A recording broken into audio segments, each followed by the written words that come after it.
All right, hello everybody, and welcome to Geopolitical Trends, where truth matters. Excited to be with you as always. I got an interesting topic. I know this topic is not sort of covered by the media here. I don't care what the media covers or not covered. I care about what you guys can learn. That is the most important thing.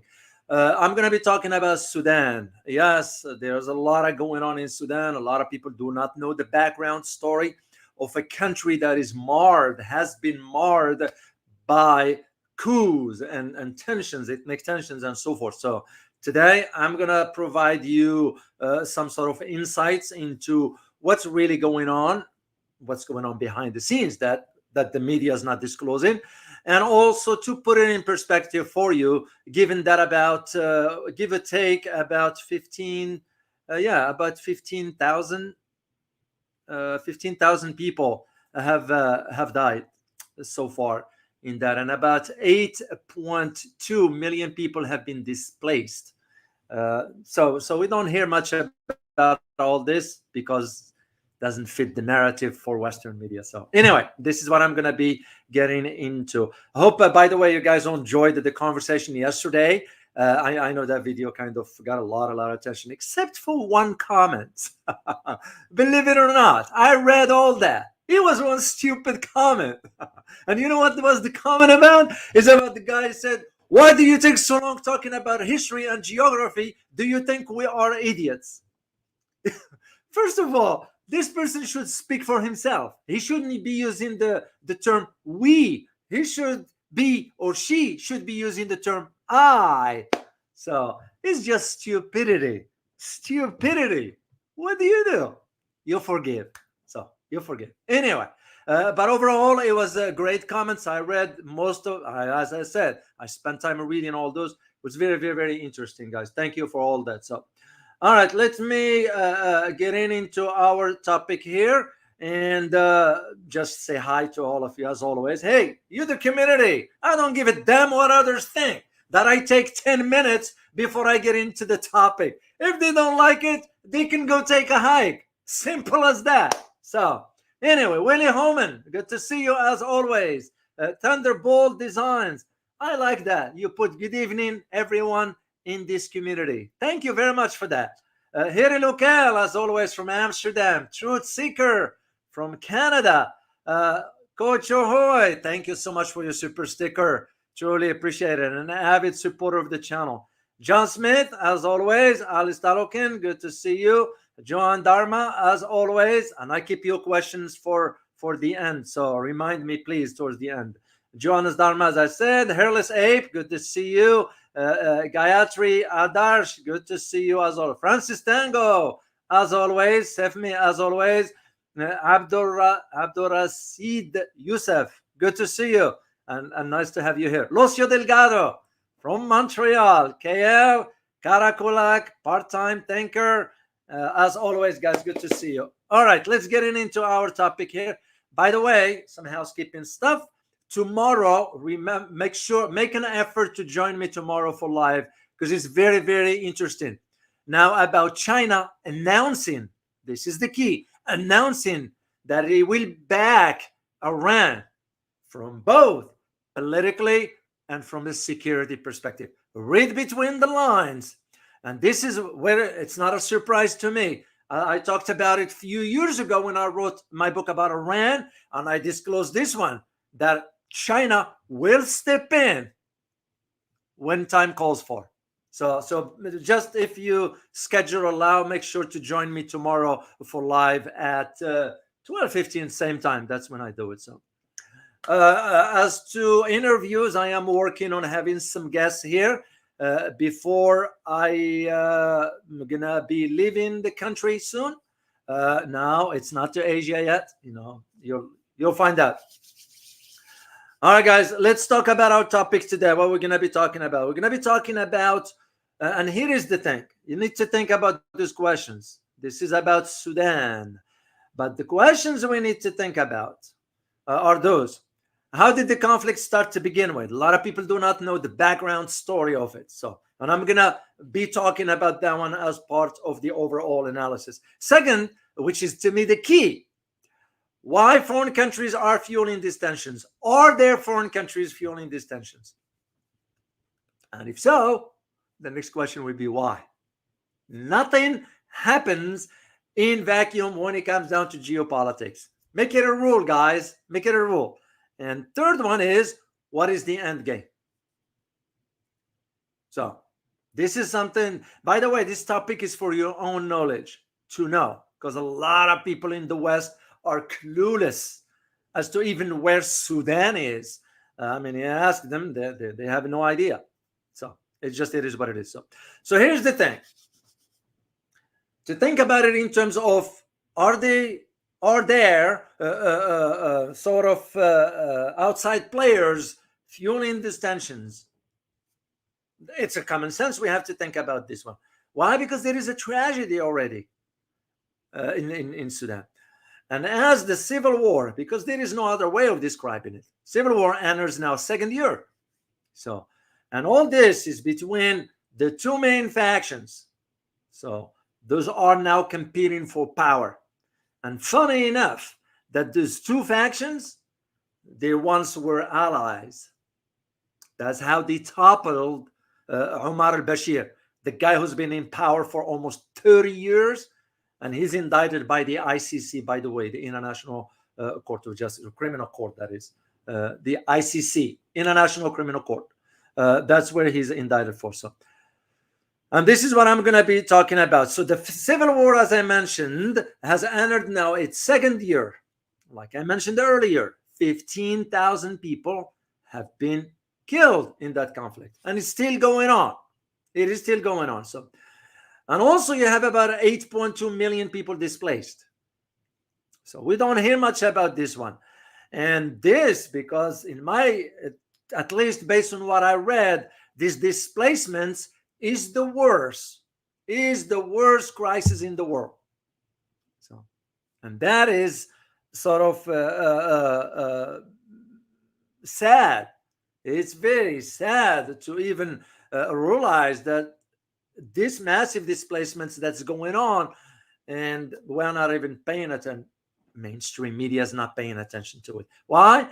It's a topic that doesn't, this is not Ukraine, this is not Israel.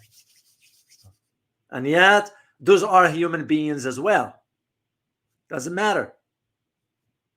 So, anyway, this is what I'm going to be getting into. And by the way, I read an article by an individual by the name David Pellin, which, by the way, I extend an invitation. I'm aware of who he is. He's now the bureau chief for Africa.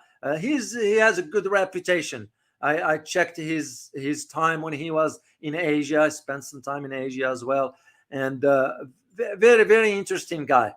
And I extended an invitation for him to come on the show. So, because he usually covers politics, business, on different continents. So he moves around a lot, from even in Tokyo, the bureau chief there, to Buenos Aires in Argentina, and Santiago, and so forth.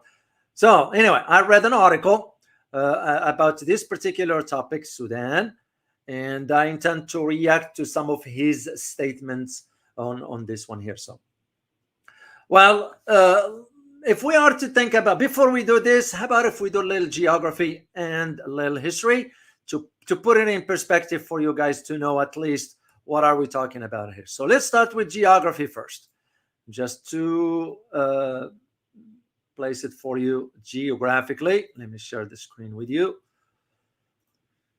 And here we go. And we give credit to World Atlas as always. Here is Sudan. All right, let me make this screen bigger for you guys.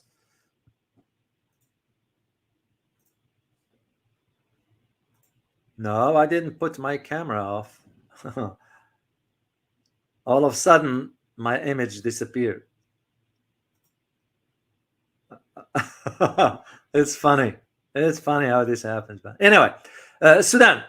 So when you think geographically, where is it located? Well, Sudan is in northeast Africa. So it's considered, of course, it's an African country. So Uh, Same like some other countries on the same horizontal line of the equator, whatever.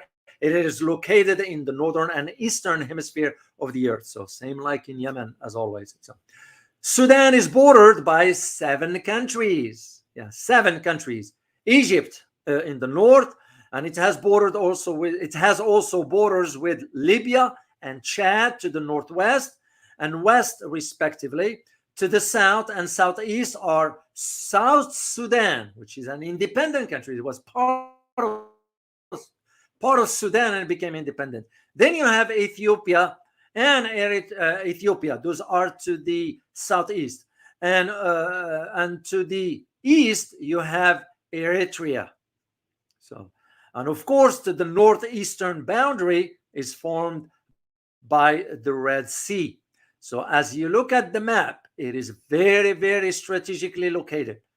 And I will tell you why these tensions exist, and what's been going on from way back. I've always argued that Africa as a whole, and I said this 3 or 4 years ago.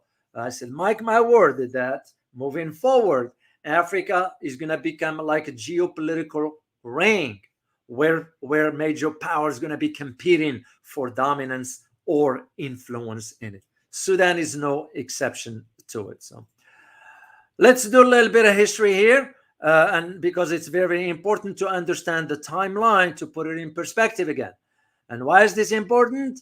It is important because you need to understand that coups are nothing new to Sudan.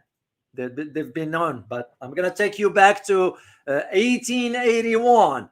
And this is again when the reign of the Ottoman Empire at that time, along with the Egyptian, came under attack. So basically, in 1881, it was a revolt against the Ottoman Egyptian. Between 1899 and between 1899 and 1955, Sudan passes into, who was the colonial there back then, guys? Can you guys guess? I want to ask you here. I want you to tell me which country took over between this time frame, between 1899 and 1955. Let me see if you can.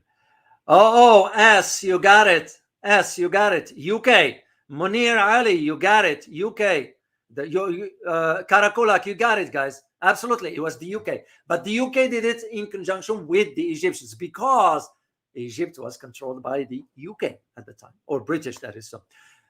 Then why is the time frame 1899 to 1955? Because what happened in 1956?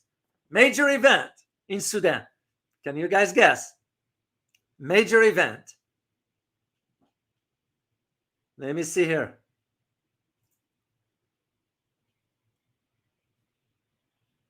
You guys will know. You will know. Major event for Sudan in 1956, because that changes the trajectory of the country moving forward to what it is today.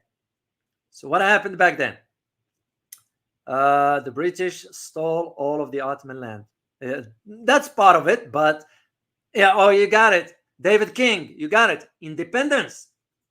It marked the independence of Sudan at that time. So what happened at that time? Right after about 2 years, it was a guy by the name General Ibrahim Aboud, or Aboud, if you speak Arabic, that's how it's pronounced. He's the one who led the military coup against the civilian government. So my reason for mentioning this to you, go back to 1958. That's when the history of coups in Sudan started. So fast forward to, and I'm not going to detail in each period here, just to give you the highlight of, for example, 1962. 1962 marks the civil war that begins in the south. And this was led by none other than Anyanya movement. Now, if you know anything about Anyanya movement, usually it's spelled differently. It's spelled ANYA-NYA. Or you can see it as one word, Anyanya. That's how it's spelled. So what was it at that time? It was a southern Sudanese movement. Those are separatists at that time. And they formed an army during the first Sudanese civil war. And that civil war started from when? Before independence, started in 1955, all the way from 1955 to 1972. That's why Sudan, it is what it is till today, and it will remain that way. Omar Bashir, when he took over, because as a former military, controlled the country for 30 years, despite the atrocities he did. He committed a lot. So what happened? A separatist movement at that time rose during the second Sudanese civil war. So there were so many. And that's the second one was called Anyanya 2.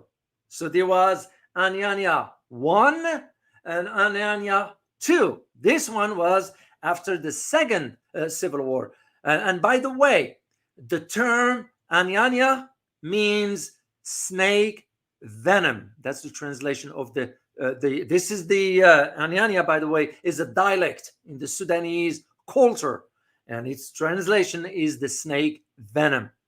So, and this is in Mardi language. Remember, when I say dialect, I'm referring to the local languages, and there are so many dialects. That is the term in itself. So to think about this history, you fast forward to 1964. Of course, as I said, it went all the way to 1972. And from 1972, under the treaty that was signed in Addis Ababa, that's when it was signed, peace agreement between the government and the Anyanya movement. This is when the southern part of Sudan became independent, or self-governing, I should say, not independent. I take this back. It's not the right word. Self-governing. That does not mean it was independent. So, because as you see later on, when Darfur happened and all that, they became independent with the capital Darfur. So, 1978, what happened in Sudan? Oil was discovered in southern Sudan. Now, are you guys putting the picture together? Why you seeing the tensions in Sudan? Oil was discovered. Of course, 1983, another civil war broke out in the south, involving government forces at that time and the Sudanese People's Liberation Movement. It's known as SPLM, Sudanese People's Liberation Movement. And this was led by none other than John Garagan. Interesting name, by the way. So 1983 also saw the imposition of the Islamic law was imposed because Sudan is a Muslim country. And remember, here is where the key is, guys. This is why history is important. Most of the Gulf states in West Asia or Middle East, whatever term you want to use, have always looked at Sudan because of the fear from Islamists. Yeah, that's how. So 1985, so the widespread popular unrest of none other than, his name was Ja'far al-Numairi. I remember him when I was a kid. I remember he was a brutal guy too. Deposed in transitional military council. So same for him, through coup. And so what happened after that? 1989, the National Salvation Revolution takes over military coup. So 1993, that's marked the era of Omar al-Bashir is appointed as president. Of course, 1995, so the strike by the United States, because why? It's because at that time, the Egyptian president, Hosni Mubarak, accuses Sudan of being involved in an attempt to assassinate him in Addis Ababa. So what end up doing? We end up the one striking Sudan on behalf of Egypt. Why? Because Hosni Mubarak was a puppet serving the U.S. That's why he stayed in power for 30 years. So 1998, the U.S. launched missile attack, because I do remember the ones at that time. I remember by when President Clinton was in office, and of course, this one attack was against a pharmaceutical plant in Khartoum or Khartoum, that is. So, because the argument we made, and I remember this one vividly, the argument we made is that, oh, this pharmaceutical are manufacturing chemical weapon. Wasn't true. It wasn't true. It was a lie. We just justified the strike, like the same way we did in Iraq. The invasion was based on a lie, basically. So, 1998 new constitution was endorsed by voter referendum at that time, and in 1999, Omar Bashir dissolved the National Assembly. Well, because he wanted to control the power, like always. This is one thing about Arab and Muslim countries, and I'll say it, I don't shy away from it. Once they are in power, they want to stay there till they die. That's, to me, the optimum of corruption, and you wish they will serve their people at least. No, they don't. So Omar Bashir was no exception to that. One major particular event or time or era in the Sudanese history was in 1999. Why is that? It's because Sudan started to export oil. Sudan has oil under its soil, its territory. So, and this, fast forward to 2004. This is when we started to hear about the the atrocities in Darfur. You all remember the region in western region of Darfur when the rebels got involved in a civil war there. So, and this is where led to the independence later on. I do remember the U.S. administration at that time was saying human rights and all that. It's a lie. It's because what have we done? For example, if we are to talk about Sudan, I am reminded of what took place in Rwanda. You all remember what took place in Rwanda. The atrocities that we can. What did we do? Nothing. We stood on the sideline and just watched. Sad to see. Now, in Sudan, you have one group called the Janjaweed. Why is this important for you to understand? Because when you think about this guy here, Hamidati, he's one of the lieutenant general, not this guy here, is this one right here, Hamidati. He came from the Janjaweed. So, and what are the Janjaweed? Janjaweed were militia at that time. And that's the one that carried out systemic killing of non-Arab villagers in Darfur. That's why this guy, his hands are not clean. Well, we call it as is. So, not that Burhan, the other guy, is even better. This guy is even as brutal, if not worse. Yeah, both cut from the same cloth. But again, you don't think of it that way. You think about it as to the history of the country itself. And this is why in 2004, at that time, the U.S. Secretary of State, it was none other than the late Colin Powell, you all remember him, described Darfur killing as a sort of genocide. That's what they called it back then. So funny how we use the term when they are convenient.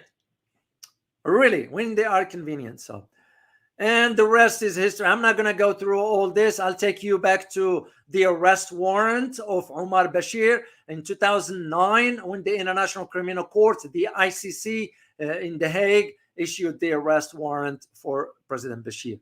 The Darfur deal was 2010.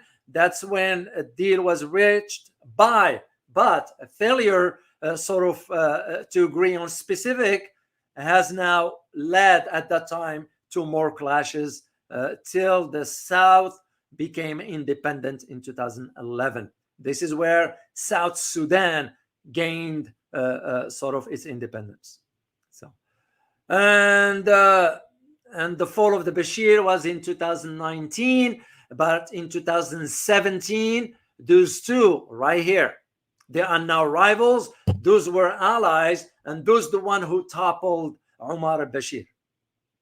And now they are fighting for power. So, and this is where the new government in Sudan in 2019, after deposing of Omar al-Bashir under the prime minister at the time of Abdullah Hamdok, took over. But these two were saying, especially this one, Burhan was saying, we will turn over the power to the civilian, but he flipped. He had no intention of turning power to the civilian. It just shows you, corruption. That's basically what it is. So, all right, let's get into our my own analysis that I'm going to share with you. Just to highlight to you, again, based on the article that I read by David Pillin, which is, spot on, and that's exactly what it's going on in Sudan. Now, when you think about the conflict like this that has displaced already about 10 million people and brought about 25 million people to acute hunger, hunger, and as the author described it, and I use his word here, and unleashed human rights atrocities. Yeah, because that's beyond what is going on. So you have to think in terms of what are the other powers behind the scenes. Now, some will say they are fueling the tensions. Others will say, no, it's all about strategic interests. Both of them are reasonable terminologies to use, in my opinion. But the one that I am looking at specifically, putting under my lenses, are the states from the Gulf, especially two countries, Saudi Arabia and United Arab Emirates. Egypt, of course, has its own concern, but those are separate from those two. And the reason for those two, Saudi Arabia and United Arab Emirates, is because they are concerned about the survival of their monarchies and the fear of the rise of Islamists from within their own country, because they could topple them. That's what's at the heart of it. Sudan is known for this. I mean, if you look at the history of Islam, and you have to go and read up a little bit on it, and for you to understand the role of Sudan in the spreading of Islam. It played a major role back then. So, and this is where this shadow battle that's going on in Sudan, and a lot of course, Western media is not, of course, addressing it, And even if we don't address it from the political aspect, we should at least from the humanitarian aspect, which is no different than what's going on in Gaza right now. What are we focusing on? We're focusing on the support that we have to provide Israel and so forth. What about the human catastrophe that is taking place? Which is not right. Not right for the media to be very cherry picking the information. And that's what I said to you guys yesterday. As my community here, our community here, it is my duty and responsibility to ensure that you guys get the accurate picture and the right informations, but you reach your own conclusion. And that's, to me, one of this idea here. When we think about this complex web of the interactions of foreign countries involving, even though we hear about the initiatives for peace, which, by the way, Burhan, this guy, and I'm going to describe a little bit who he is. This guy just declared that the Saudi initiative has failed. But of course, Saudis are looking at it for their own, the survival of the monarchy. Look what they're doing with the Israelis. Mark my word, Saudi government, not the Saudi people. Always remember. Same with Jordan. And one of you guys put a comment, by the way, that Jordan, it's nothing but a buffer for Israel. Good point. Good point on that. So, and this is when you think about, for example, even though Amnesty, I do read up some of their reports, I do know how sometimes, and I repeat this, sometimes they can cherry pick the wording that can justify their sort of noble cause. I understand. But I also understand that sometimes if the agenda needs to be pushed one direction, the wording of the reports will have to fit the narrative. So on this one here, I had a chance to read it. And of course, I'll let you be the judge. All I am doing on my end, providing you my own analysis the way I see it, but you reach your own conclusion. So what Amnesty International stated in its report, and I'll provide you the link and all that stuff later on. It says that it found that weapons and military equipment supplied by United Arab Emirates, Turkey, China, Russia has proliferated on the battlefield. Civilians were the main casualties. Of course, Amnesty forgot to mention the funding of the Saudis, the funding of even Qatar's involvement, and of course, Egypt's role behind the scenes through their own intelligence services. So to me, this is where I got a problem with this kind of, if you are to provide a report, provide it accurately and let us decide. Let us decide. So now when you think about this from another aspect, which has to do with let's talk about food security for Sudan. So even an independent group of experts now concur and declare that the famine conditions in Sudan, which by the way impacting about 500,000 people, it's in there is one camp called Zamzam camp in northern part of Darfur. About 500,000 people are starving there. So I can see why. Why? It's because this guy Burhan is preventing trucks of humanitarian aid going there. This is where I have a hard time, guys. If this guy call himself a Muslim, look what he's doing to other Muslims. It's no different than what the Saudis did to Yemeni people, bombing them and calling themselves Muslims. It's to me, that's the pinnacle of hypocrisy. What a Muslim can do to another fellow Muslim. So where is that God's word of you take care of your neighbor or your brother, Muslim brother, whatever? See what I'm saying, guys? You got my point. The hypocrisy.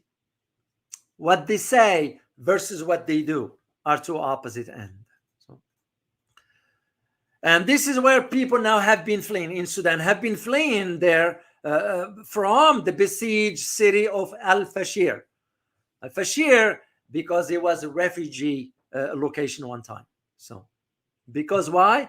There is now continued bombardments of it. And this is, even when you think about what they call them, Médecins Sans Frontières. It's a French word for Doctors Without Borders. Médecins Sans Frontières. They reported last week that a hospital has been hit. What does it tell you? Do you see the comparison here between what's taking place in Gaza and what's taking place in Sudan? Why will they target a hospital? It shows you, the degradation of there is no more humanity left in those criminals. That's what it is. And this is where, to me, if it were up to me, once you put them through a trial and give them a fair trial, you know what the punishment is. You don't wait. You put them in a public domain because that's what they deserve. So, and this is why now no food, no medical supplies trucks we're getting through because Burhan is blocking that. So now let me tell you who is Burhan, and I'm going to tell you who is Hamidati, and I'll do my own sort of continue on my own analysis for this one here and put the big picture for you. So let's start with this guy here. And again, I'm not doing a long one here, guys. I'm doing a short. It's going to be very short here, just to highlight to you who is he, how he came into power. Well, General Abdel Fattah al-Burhan, He's now considered the de facto leader of Sudan. When you have a de facto, in other words, he just one acting as president because he wasn't elected, and but his history goes back to Darfur. So why? Because back in he wasn't known much. It was till 2019 when he had an active role in the country's military back then. So because he was posted as a commander in Darfur during the early years of 2000s. And why? Because it was the conflict back then when it started, in which he rose to become a regional commander by 2008. And what happened for him? What happened with him, rather? With the former President Omar Bashir and other top Sudanese officials have been charged with just a crime against humanity by the ICC, International Criminal Court, for what happened in Darfur. Burhan was not charged. Makes you just wonder. And neither was this guy, Mohammed Hamdan Hamidati. He's known as Hamidati, but his name is Mohammed Hamdan Dagalo. So he's the head of the RSF, the Reaction Support Force, and he was an ally with the Burhan. So over the years, Burhan, this guy here, or this individual, Burhan distanced himself from the atrocities committed there, where the army backed the RSF, crushing the rebellion in a conflict that killed 300,000 people and displaced 2.7 million of Sudanese. Yeah. Did we hear much about it on Western media? No. As a matter of fact, where I checked the sources here is from overseas in a foreign language. And I'm going to provide you the link with the translation of it here. So, back in 2019, here is the key. In 2019, Burhan, this guy on the screen here, he traveled to Jordan and Egypt for further military training and had become chief of staff of the Sudanese army, a position to which he was promoted in 2018. And by the way, when he traveled to Jordan and to Egypt, who do you think trained him there? Can you guys answer this question in the chat box? So he went to Jordan and to Egypt. Who do you think trained him there? Let me see your answer, guys.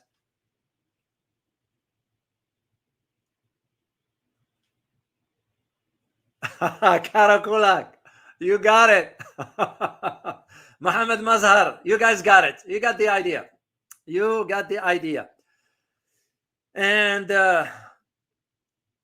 so what Burhan did, he coordinated with Hamidati to topple Omar Bashir, which took place in 2019, ending Omar Bashir's 30 years in power.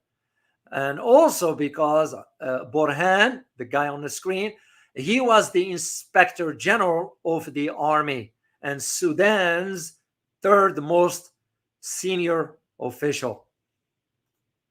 And now you all got the idea. This is what they do. It just makes you just wonder how those individuals end up being where they are. Now, this guy here, Hamidati, is another character, this guy. So now Hamidati, that's how he's known for. He became a lieutenant general. His name is Mohammed Hamdan Dagalo. That's how he's known. So what happened with him? So, well, for him, the hopes for Sudan transition to civilian rule have sort of dissipated now after violence broke out between the military and the powerful paramilitary. Hamidati was the head of the paramilitary force called Rapid Support Force, or RSF.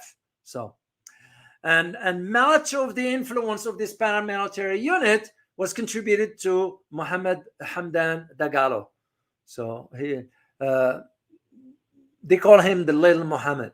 So now he came to prominence as the deputy leader of Transitional Council, which was launched after former strongman Omar Bashir was overthrown in 2019. So Hamidati's RSF and the army staged a coup together in 2021 against the joint civilian military leadership. And a year later, or a year and a half later, Dagalo, which is Hamidati, seems unhappy about the military, making statements about how his ranks, or its ranks, rather, the military ranks are filled with loyalists who will hamper the process towards democracy. You see what's coming, right? This is what this guy is calling for. He's leaning towards democracy. If you only know the atrocities he committed, and I'm not here to judge him. That is not what we're doing, guys. We're providing the facts. So his beginning, his humble beginning, started back in 1974 when he was born, by the way. He was born in a tribe called Maharia in Sudan, which is a small community in Darfur. That's how far back it goes. So he had a little formal education. He wasn't educated. He used to have camel hurdles. That's what he used to do, trading in camels, which, by the way, guys, it's a lucrative business in Sudan, in Saudi Arabia. It's a big deal in that part of the world. And he had about third grade literature. That's about it. So he wasn't well educated, but he was very shrewd in understanding how things work.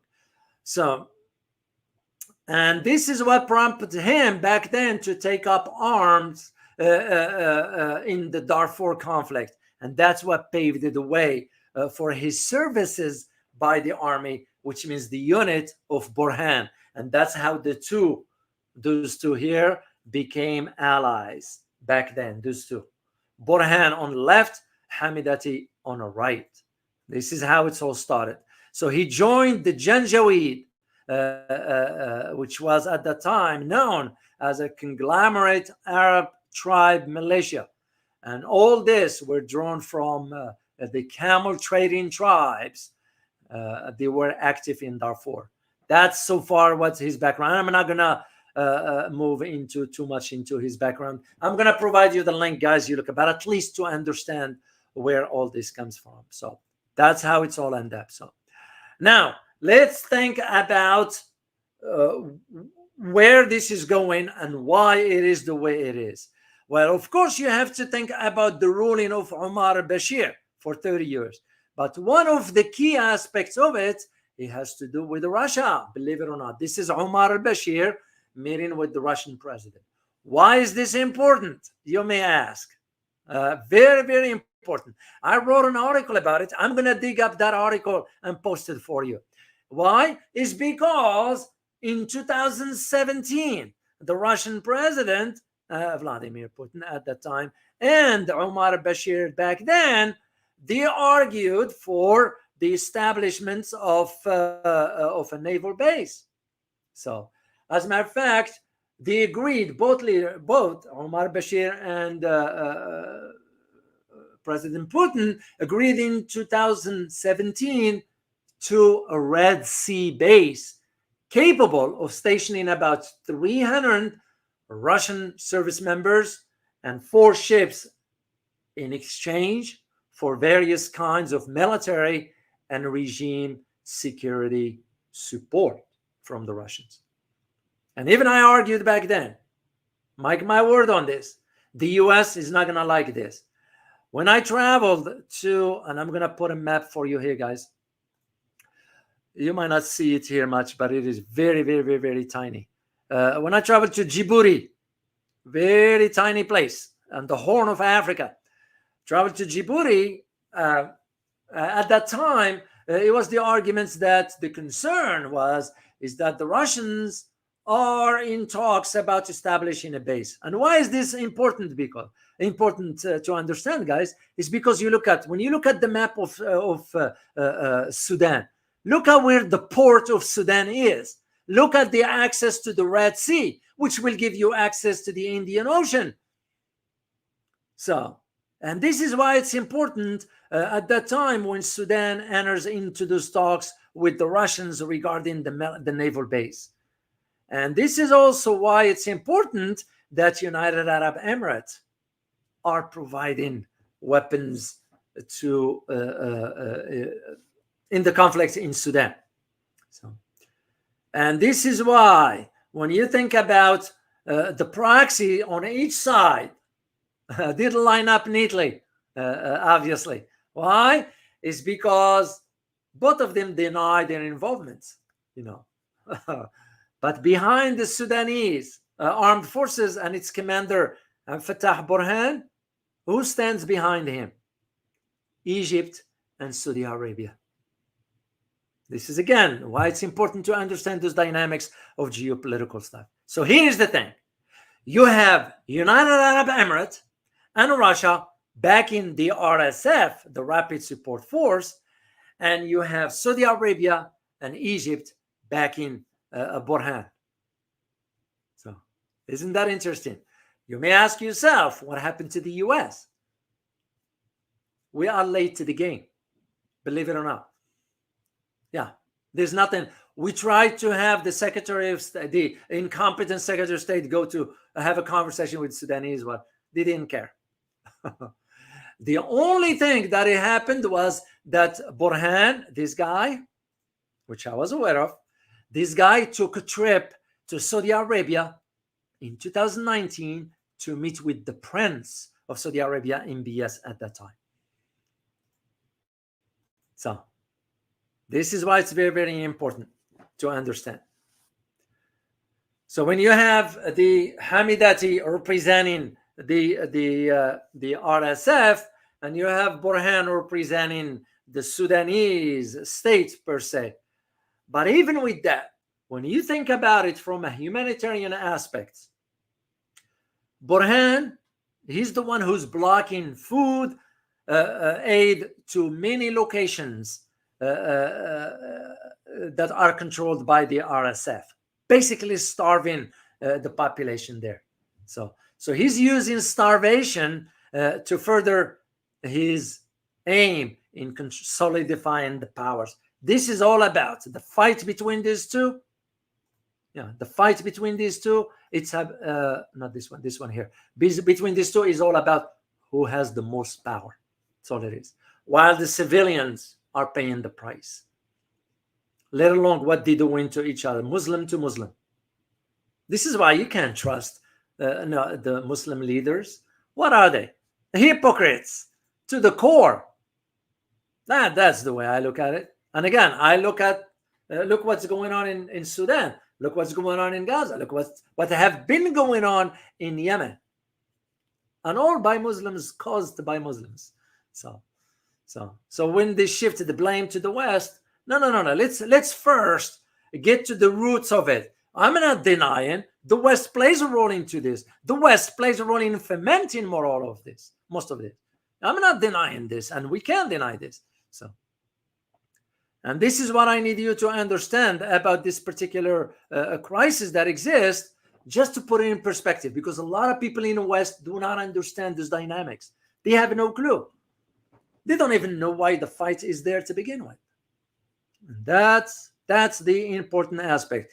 The point that I wanted to make is this is, again, one of those conflicts that you can't blame the West. Are you going to blame the West on this? I don't see it. Not at least directly. What I see directly is the involvement of United Arab Emirates, Russia, Saudi Arabia, Egypt, and some other entities behind the scenes. Intelligence services, that is. So, and I'm not denying that some of the intelligence services in the West will end up finding ways of how to influence the trajectory of all this.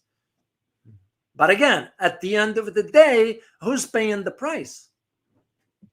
Is the average Sudanese person.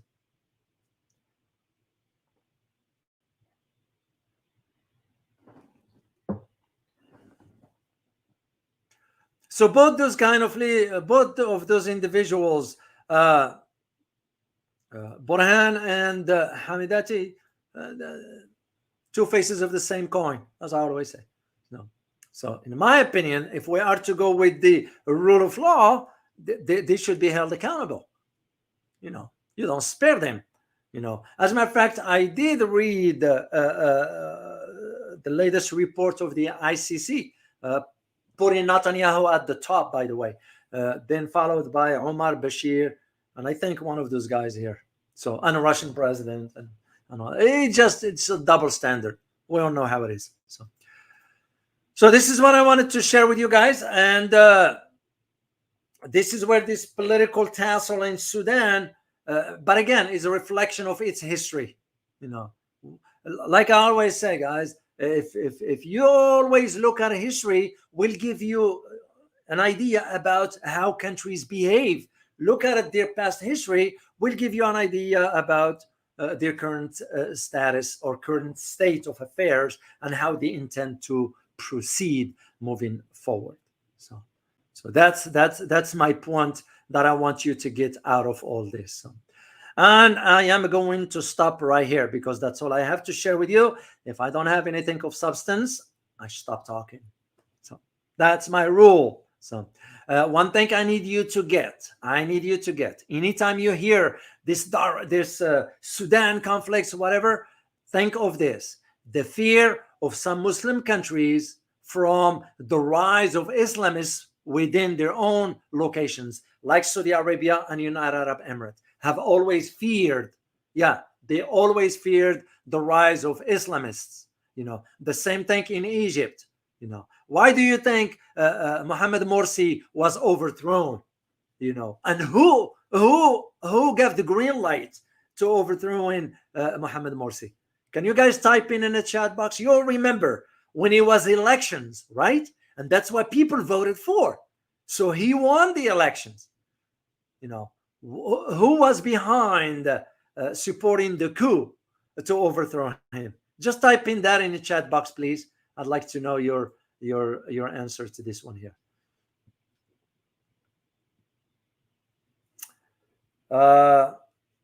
Let me see. Amanda, you said the US to a degree.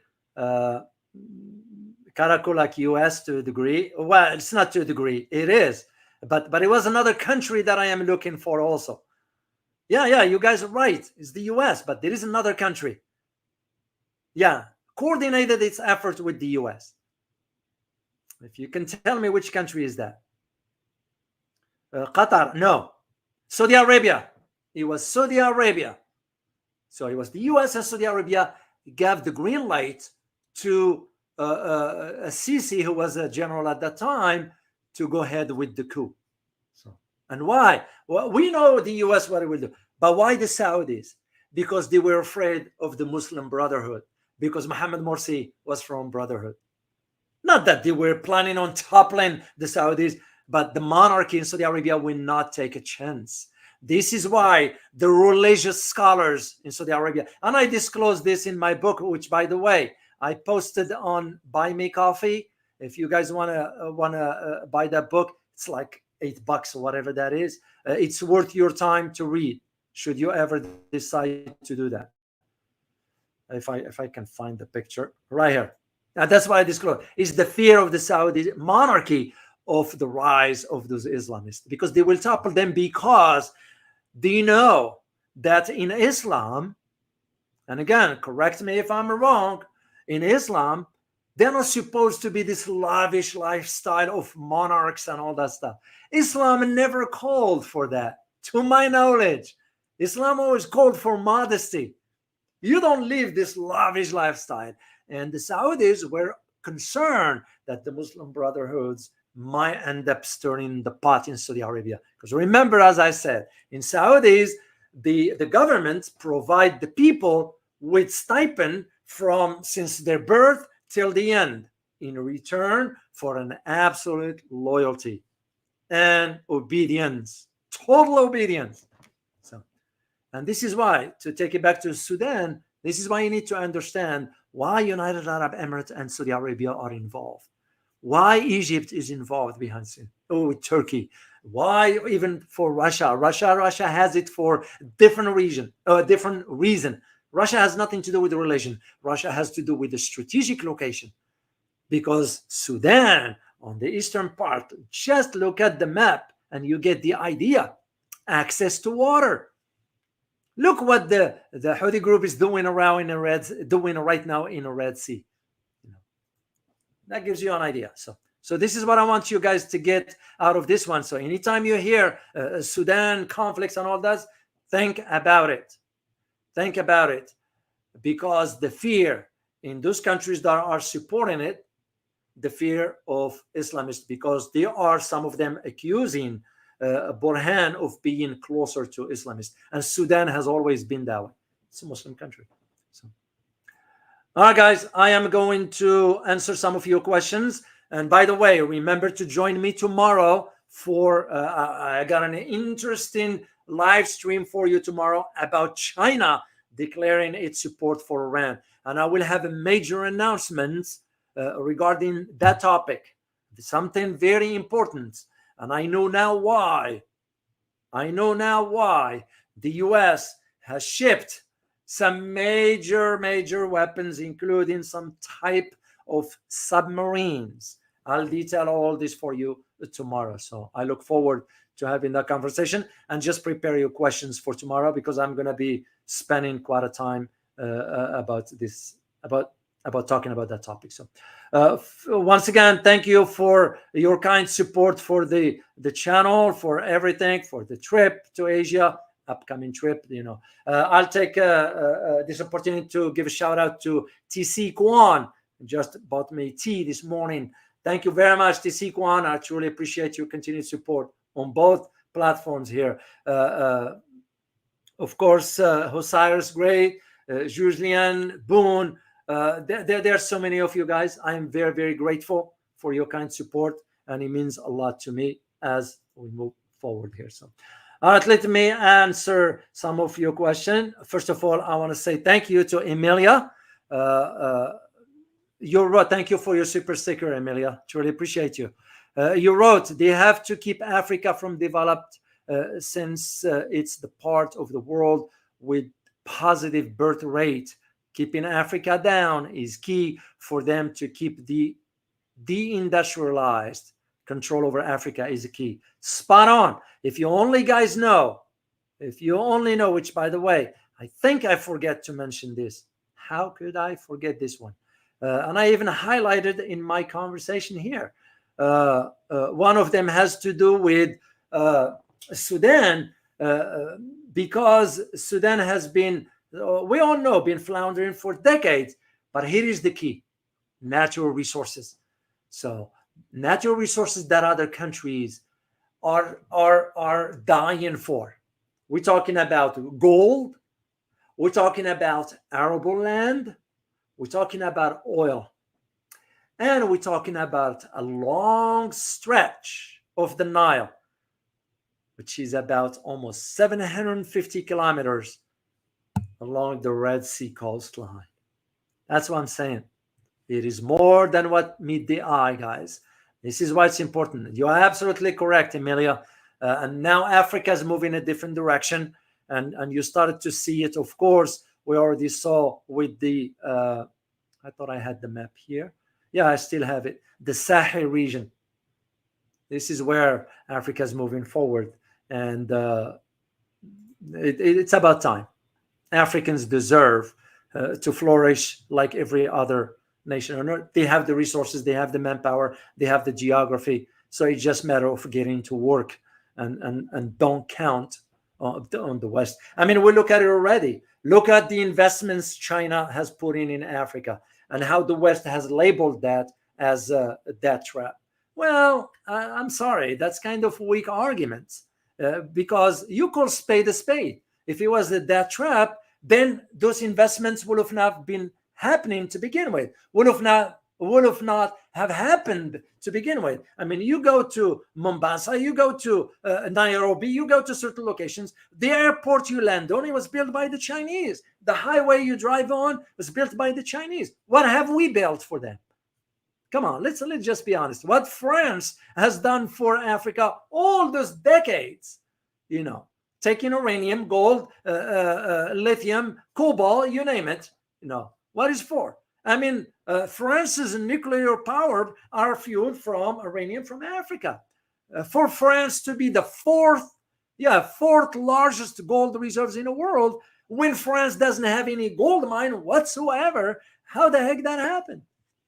So that's my point. So that's the whole idea of it. So just to think in terms of the importance of Africa, how it is, and they have potentials. Do you still have corrupted leaders there? Yes, you do. But it's up to the Africans to deal with that, and that's the way I see it. That is the only way I see it. For me, you all know where I stand on that. Corruption or any other deceiving act that, because especially when you become an official in position of power, that's responsibility for you to look after the constituents' interests. This is why in Europe or the whole Western world, the collective West, there's no leadership. There is no leadership. Deficiency in leadership. Straightforward. All right, let me see a question or two from you guys.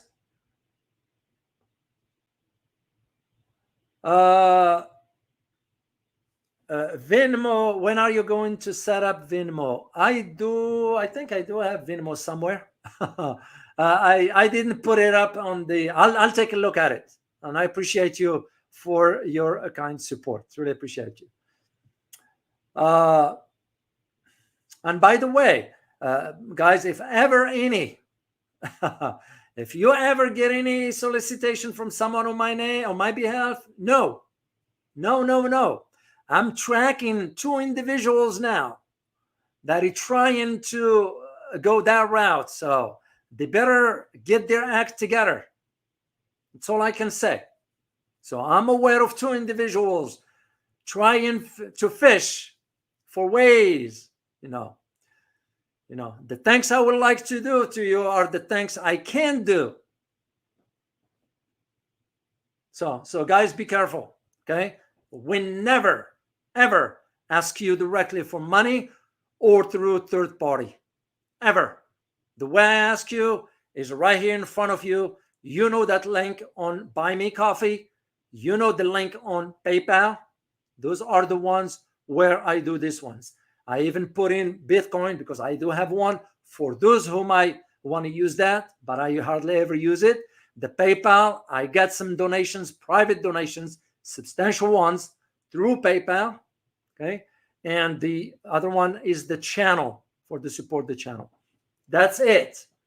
There is no other way of doing it. But as a matter of fact, for the Asia trip, I'd rather go through this particular link here. That's all. All right, let me see a question from you. It was a question earlier, and I told the person, please remind me at the end. Let me just see.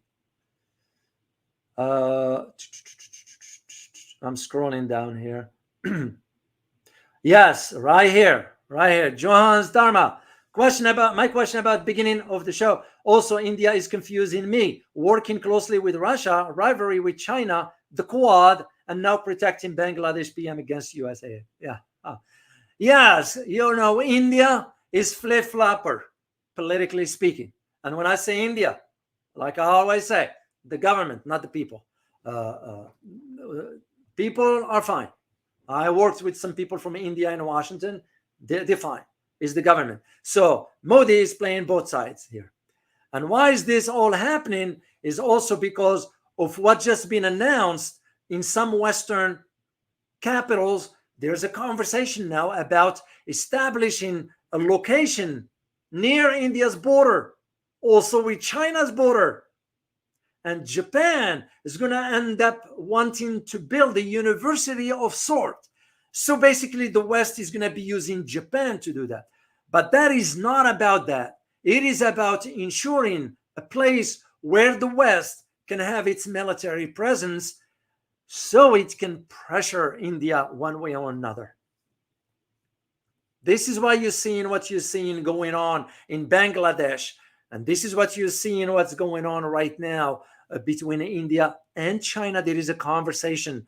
As a matter of fact, a recent statement by Mr. Wang Yi just mentioned that it will be better for India to start to think twice before embarking on whatever. Because the common sense will be, why the heck will India go into Quad 4? Yeah, I understand strategic interest and all that, but to me, it's lack of strategy to begin with. So yeah, India is starting to be concerned. Are we going to see a revolution in India? No, because Modi now is in a weak position politically, domestically. So we will never do that to India. You know why? Because we will always use India one way or another. That's how it's going to work. So I hope I answered that one for you. Let me see.